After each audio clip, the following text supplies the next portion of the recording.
네, 여러분 안녕하세요, 라이너입니다. 자, 오늘은요 테마록 예고편이 나왔습니다. 세상에, 테마록, 야, 저희 채널 구독자분들이라면 제가 오컬트라든지 공포 영화라든지 이런 거에 굉장히 진심이고 굉장히 좋아한다는 거 많이 알고 계실 겁니다.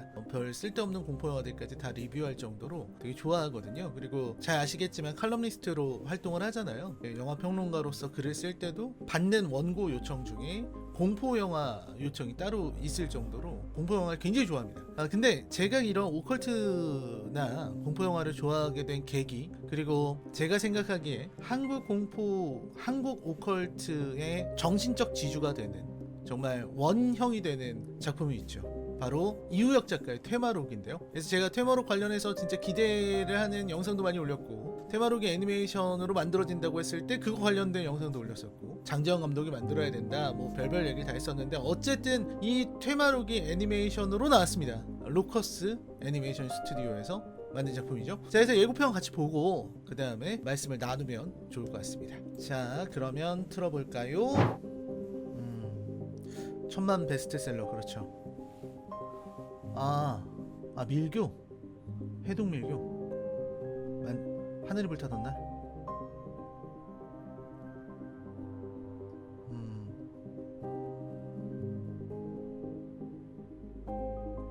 해독 밀교.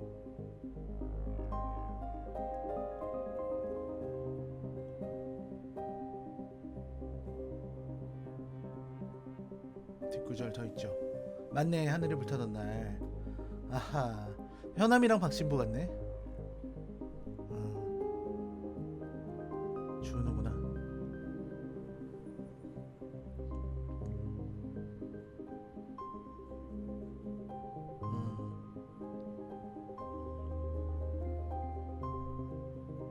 승희, 방금 승희 아닌가?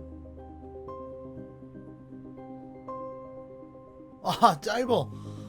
너무 짧은데요. 네, 예고편을 지금 다 봤는데 일단 너무 짧습니다. 처음에 전각이 나올 때, 불교풍의 건물이 나올 때부터 저는 이거 하늘이 불타던 날이다 예상을 했었는데, 역시 하늘이 불타던 날이었네요. 네, 국내편 1권에 나오는 에피소드죠. 예고편 보면서 되게 많은 생각이 들었는데, 차근차근 일단 제가 느낀 이 감정을 말씀을 드리도록 하겠습니다. 일단은 멋진 것 같아요. 일단은 퀄리티가 좀 놀랍습니다. 그러니까 기대했던 것보다 여러 가지 부분에서, 뭐 이미지라든지 혹은 뭐 애니메이션이라든지 뒤에서 나오는 이제 음악이라든지 이런 부분들이 신경을 되게 많이 쓴 것 같다라는 생각이 많이 들었고, 애니메이션을 이렇게 만든다는 것이 쉬운 일이 아니기 때문에 일단 그 부분을 좀 말씀을 드리고 가야 될 것 같아요. 애니메이션으로 이 정도 표현한다는 것이 쉽지 않은 일이다 라는 거, 그리고 개인적으로 생각했을 때 애니메이션에 대한 굉장한 애정이 있기 때문에 그런 부분에서 되게 좋다고 할 수 있겠고요. 그리고 보면서 또 느낀 거는, 이제 굉장히 짧다 아무리 예고편이라지만 좀 더 보여줬으면 좋겠다 라는 생각이 들었고, 그리고 애니메이션 캐릭터로 움직이는 현암과 박신부, 준우와 승희, 그래서 이런 부분들을 보면서 여러 가지 드는 생각들과 또 우려할 부분들, 이런 것들을 좀 말씀을 드리도록 하겠습니다. 일단 테마록 팬으로서 이 테마록 작품이 이렇게 애니메이션화돼서 나온다는 거는 팬으로서 굉장히 기쁜 일입니다. 90년대 후반 신현준, 안성기, 추상미가 나왔던 바로 그 테마록 팬들에게 씻을 수 없는 아픔을 안겨주었던 그 작품 리뷰도 하겠습니다. 이 테마록이 진짜 나온다고 하니까 제가 테마록의 역사를 여러분들께 알려드릴 필요가 있어요. 팬으로서 반드시 해야 될 일입니다. 실사용화 테마록이 가져다준 엄청난 충격과 공포, 이런 것들이 있었기 때문에 테마록은 글렀어 라는 생각을 많이 했어요.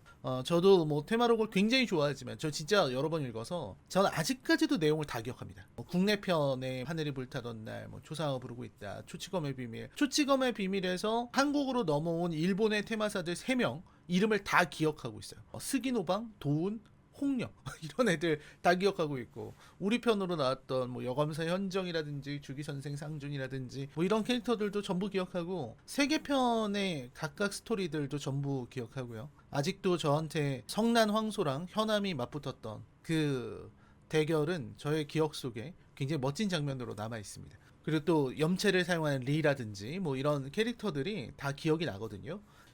저희가 예고편을 보면서 좀 느낀 거는 뭐냐면, 생각보다 테마록은 애니메이션이 잘 어울리는 거 아닌가? 라는 생각을 했었어요. 처음에는 그냥 실사 영화밖에 답이 없다고 생각했거든요. 근데 이게 실사 영화로 만든다고 한다면 퇴마록에 나오는 굉장히 많은 표현들이 언급이 되어야 됩니다. 그리고 표현이 되어야 되는데 그게 조금 쉽지 않을 것 같아요. 예를 들어서 승희가 쓰는 능력은 초능력이고 텔레파시고 투시고 이런 거기 때문에 직접적으로 묘사를 하지 않아도 된다고 하지만 준우가 부적을 날리는 장면이라든지 현암이 태극기공이라든지 월양검의 이 검기를 뿜어내는 모습들, 이런 것들은 영화로 잘못 표현하면 되게 유치해질 수 있거든요. 그러니까 현암이 나중에 가면은 태극기공 중에 탄자결을 쓰잖아요. 거의 필살기처럼 항상 탄자결을 쓰는데 탄자결이 지금으로 보면 장풍처럼 보일 거란 말이죠. 좀 어떻게 보면 유치해 보이지 않겠느냐. 그리고 박신부가 쓰는 능력들은 더 힘들 것 같아요. 오라를 몸에 두르고 오라 구체를 날리고 베게트의 십자가를 들고 막 이런 건데 그런 능력들을 표현하기가 쉽지 않을 것 같다. 근데 이게 애니메이션으로 표현이 되니까 되게 자연스러운 거예요. 아까 나왔던 장면들 중에도 현암 주먹에 이렇게 붉은색 기운이 돈다든지 아니면 박신부에게 녹색 오라가 이렇게 나오는 이런 장면들을 보면서 생각보다 굉장히 자연스러운 것 같다라는 생각을 일단 우선적으로 했고, 퀄리티가 굉장히 좋은 것 같다라는 생각들. 캐릭터 디자인이 조금 이상하게 보일 수도 있겠지만 그래도 저는 이 정도면은 정말로 좋은 디자인이다 라는 생각을 좀 했고요. 좀 더 자세하게 하겠지만 언뜻 지나가는 장면들의 완성도가 되게 높아 보였어요. 제가 레드슈즈를 보면서 정말 디즈니나 외국의 애니메이션 스튜디오들 있잖아요. 일루미네이션이라든지 그런 작품들과 비교했을 때 캐릭터 동작이라든지 액션 이런 것들은 너무 좋은데 힘준 장면들은 여러 애니메이션에 뒤져지지 않는 그런 퀄리티인데 중간중간에 보이는 장면들이 너무 휑하다는 게 문제였거든요. 아무래도 인력과 그리고 비용의 차이가 있을 테니까. 그런데 이번 작품은 제가 예고편에서 물론 좋은 장면들만 보여준 걸 수도 있겠지만 예고편을 통해서 봤던 장면들에는 아쉬운 점들이 없었다. 보면서 뭔가 비어있다거나 하는 느낌이 전혀 안 들었던 것 같아요. 물론 이제 이게 하늘이 불타던 날이고 하늘이 불타던 날은 해독밀교 안에서 벌어지는 이야기고 그러다 보니까 장소가 한정돼 있어서 모델링하기는 좋았겠다라는 생각도 들지만 어쨌든 되게 잘 만들었다라는 생각을 했습니다. 다만 이제 제가 생각하는 문제점은 이게 하늘이 불타던 날이란 말이죠. 저는 이 전략은 좀 잘못되지 않았나 라는 생각을 합니다. 결국 저도 그 생각을 했거든요. 테마록을 만든다면은 하늘이 불타던 날이나 초상화가 부르고 있다 정도로 하지 않을까 라는 생각을 했어요. 왜냐면 그때 이 퇴마사들이 모이는 거니까요. 근데 이거를 너무 비기닝을 해버리면 좀 그렇지 않을까? 라는 생각도 들고, 이우혁 작가님한테는 죄송한 얘기입니다만 이게 사람이 발전을 하잖아요. 누구나 그렇습니다. 소설가는 소설을 쓰면서 발전을 하고 만화가는 만화를 그리면서 발전을 하고 영화 감독은 영화를 만들면서 발전을 하는 거죠. 초창기 에피소드, 가장 초창기 에피소드가 하늘이 불타던 날이기 때문에 뒤에 나오는 이야기들에 비해서 좀 하늘이 불타던 날이 재미가 좀 덜해요. 재미가 좀 부족해. 왜냐면 어쩔 수가 없어요. 이건 모든 일의 시작이니까. 우리가 반지의 제왕도 3부작을 보면 반지 원정대가 제일 극적인 재미는 덜 하잖아요. 물론 반지 원정대를 제일 좋아하시는 분들도 있어요. 왜냐면 반지 원정대 완전체가 같이 있는 거의 유일한 부분이기 때문에 그들이 리분대를 모여서 모리아 광산으로 가는 그 광경을 너무 좋아하시는 팬들이 있다는 거 알지만 그래도 극적 재미는 덜하죠. 마찬가지로 하늘이 불타던 날이 극적 재미가 좀 덜하다. 그래서 저는 이거를 스타워즈식 방식을 썼어야 된다 이런 생각을 해요. 그러니까 일단은 제가 볼 때 국내편의 초치검의 비밀이 가장 스케일이 있기 때문에 초치검의 비밀을 1편으로 받고 그 다음에 쭉쭉 달리는 거죠. 세계편으로 가버리는 거야. 국내 에피소드들 묶은 거 하나, 일상 에피소드들 묶은 거 하나 TV 시리즈 정도로 낸 다음에 세계편으로 쭉 달리다가 인기가 많아지면 테마록 제로라든지 테마록 더 비기닝 이래서 하늘이 불타던 날이랑 초상화를 이렇게 붙여가지고 영화로 내는 것이 좋지 않았겠느냐 이런 생각을 해봅니다. 그게 이제 사소한 아쉬움이고, 이제 테마록 요거 보면서 말씀을 좀 드리자면 1000만 베스트셀러, 1000만 부가 이게 옛날이니까 가능한 수치이기는 한데 1000만 부라는 것 자체가 진짜 되게 상징적인 거거든요. 테마록은 저랑 같은 시대를 살았던 사람들은 대부분 읽어봤거나 집에 사서 두고 있을 거예요. 저도 지금 집에 테마록 책이 다 있고, 그리고 테마록 중에서 제일 좋아하는 게 테마록 해설집입니다. 저는 그때 이유혁 작가가 인터넷도 없던 시절에 어떻게 이게 가능했나 싶은데 진짜 전설적인 작품이죠. 테마록입니다. 근데 이제 접근성 부분이 좀 아쉽죠. 아무래도 테마록은 소설이고, 그리고 테마록을 읽었던 사람들이 저랑 같은 세대이기 때문에 요즘 젊은 세대들, 특히나 영화에서는 2030 여성이 정말 중요한데, 이 영화를 선택하는 거는 그분들이거든요. 그래서 그분들한테 테마록이 얼마나 어필할 수 있을까, 요게 지금 저는 굉장히 궁금한 부분. 사실 우리 세대가 많이 가서, 테마록 팬들은 가서 봐줘야 되는 게 맞아요. 의무적으로 봅시다. 근데 그런 부분들이 좀 걱정이 된다. 일단은 해동밀교 건물이 나오고, 쇼박스 배급, 소머리, 그리고 여기 지금 쫙 나오는데 이 5명의 사람들이 보이죠? 이 5명의 사람들이 해동밀교의 호법들이죠. 유명한 호법들이잖아요. 장호법이라든지 허허자라든지 이런 사람들인데, 그 사람들이 나오는 겁니다. 그러니까 이 사람들이 이제 준우의 스승님들이 되는 거죠. 각각의 능력을 갖고 있는 사람들이라서 준우를 어렸을 때부터 가르쳤죠. 300이 반으로 나뉘고 5이 모자랄 때 뭐 이런 예언이 나오죠. 예언이 나오고, 저 이런 거 되게 좋은 것 같아요. 바닥에 피로 이렇게 그림을 그리는 모습이라든지 전체적인 색감, 그리고 서교주로 보이는 인물이죠. 탱화 이런 것도 표현이 너무 좋은 것 같아요. 그러니까 이런 부분에서 하나하나 되게 신경을 많이 쓴 게 눈에 보이죠. 해동밀교에 예언하면서 까마귀 날아가고, 박신부의 모습, 박신부의 뒷모습이 처음에 나오는데, 박신부의 모습이 잠깐 나온 다음에 지금 이 머리에 하얀 거 쓴 사람을 서교주라고 만약에 본다면 입이 붉게 빛나고요. 그 다음에 뭐가 지나가는데 얼굴이 하얀 어떤 친구가 나와요. 눈에서 빛이 나고 이런 친구가 나오는데, 얘는 뭐냐. 그리고 지금 얘가 있는 곳은 이제 배경이 좀 다릅니다. 배경이 좀 달라서 어떤가 싶은 생각이 들고, 그 다음에 뒷구절이 더 있지 않습니까? 뒤에 더 있죠. 근데 지금 불타고 있거든요. 마지막에 불 지르고 끝나기 때문에 하늘이 불타던 날 마지막 엔딩 장면인 것 같아요. 마지막 장면인 거. 여기 오는 건가? 두 사람이 이렇게 오진 않는데. 아무튼 그런 장면인 것 같고, 박신부 모습입니다. 전설 시작된다. 지금 박신부 모습을 보면 얼굴이 자세히 나오지 않지만 이렇게 걸어가는 장면이나 이런 데서 덩치 표현이 되게 잘 돼 있고, 그리고 항상 가지고 다니는 그 십자가, 그죠? 박신부가 신부가 되게 된 계기를 만들어준 그런 아이템인 것으로 보이고, 여기 장면을 보면은 되게 재밌는 장면인 게, 이 수염이 이렇게 있어요.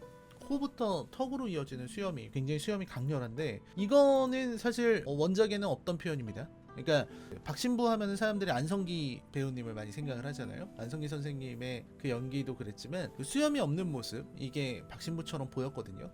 안성기 쌤은 좀 덩치가 그렇게 크지 않으시다는 점. 원래 박신부는 덩치가 엄청 크잖아요. 그래서 저는 사실 그 박신부 하면 떠오르는 이미지는 타이의 대모험, 요즘은 다이의 대모험이라 그러죠. 다이의 대모험에 나오는 마트리프였습니다. 여기서는 수염이 있는 모습으로 나오고요. 제가 생각하는 박신부보다 훨씬 강렬하고 훨씬 멋있어요.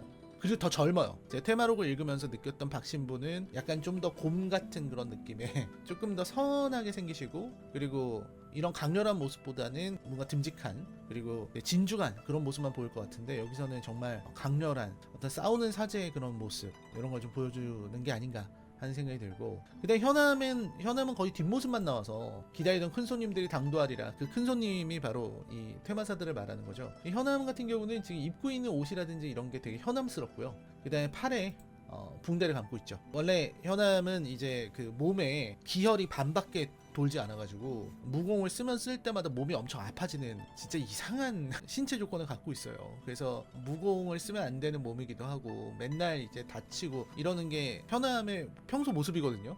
나중에 가면은 천정 계열대법을 통해서 이제 혈도도 잘 돌게 되고, 그러면서 진짜 너무 강해져서 사실 현암의 적수를 찾기 어려울 정도로 굉장히 강력해지는데, 지금 이렇게 팔에 붕대를 감고 있는 모습이라든지 이런 게 표현이 잘 됐습니다. 그리고 얼굴은 살짝 지나가는데, 그죠? 살짝 지나가는데 애니메이션이다 보니까 굉장히 잘생긴 듯한 그런 모습. 끝장 보자고 하는 부분에서 우리가 생각하는 현암의 모습은 아니다. 왜냐면 원작에서 표현된 현암은 잘생긴 거하고는 거리가 멀거든요. 좀 호전적인 느낌이 있어도 잘생기지 않아서 그런 생각이 들었고, 그 다음에 준우가 나오는 장면인데, 지금 인드라의 뇌전을 쓰는 장면인 것 같죠? 인드라의 뇌전, 이게 준우의 필살기 중 하나 아닙니까? 준우가 이제 부동명왕의 멸겁화, 그리고 인드라의 뇌전, 이런 게 준우 하면은 떠오르는 그런 기술들이죠. 나중에 이제 벽조선을 얻기도 하고요. 그런 장면들이 있는데, 준우의 필살기 인드라의 뇌전을 쓰는 모습인데, 사실 준우의 디자인은 우리가 생각한 준우랑은 많이 달라요. 우리가 생각한 준우는 그냥 귀여운 소년인데, 지금 여기서 나오는 준우는 여자애처럼 보인다. 라는 느낌이고, 그 다음에 승희가 잠깐 지나갑니다. 지금 승희가 지나가는데 승희가 머리카락이나 이런 모양을 보면 승희가 분명한 것 같아요. 물론 우리가 생각하는 승희랑은 다릅니다. 근데 이거를 좀 생각해야 되는 게, 정보를 읽어보니까 2020년대가 배경이래요. 그러니까 원작은 80년대 90년대 배경이잖아요. 근데 2020년대 배경이라면 이런 일이 생길 수도 있을 것 같아요. 좀 현대적으로 디자인 변경을 한 거죠. 왜냐면 원래대로의 승이라면은 좀 이렇게 평소에 좀 노출이 있는 옷을 즐겨 입고, 그리고 화장을 되게 두껍게 하는, 화장을 진하게 한다라는 그런 표현이 있어서 우리가 생각하는 승희는 좀 약간 사나운 인상이라고도 하죠. 항상 그 소설에서 이혁 작가가 승희를 묘사할 때 약간 사나운 인상이라고 얘기를 하는데, 여기서는 굉장히 좀 뭐랄까, 좀 요즘 젊은 세대들도 쉽게 도전하기 어려운 그런 패션을 하고 있는 사람인 것 같다라는 생각이 들고, 그 다음에 지금 이 표현 자체에는 불만이 많죠. 원래 승희는 이렇게 막 손에서 불 나오거나 그런 능력이 없거든요. 이런 능력이 가능하려면은 지금 몸에 애엄명왕 라가라자가 강림한 상태여야 합니다. 그러면은 승희가 하늘이 불타던 날에서 애엄명왕이 강림해서 몸 밖으로 나오는 상태의 장면이 있는가? 원작 소설에는 없어요. 원작 소설에는 승희가 나오지 않습니다. 승희는 초상화가 부르고 있다 해서 나오기 때문에 하늘이 불타던 날에는 나오면 안 되거든요. 근데 지금 승희가 나왔단 말이에요. 이거는 약간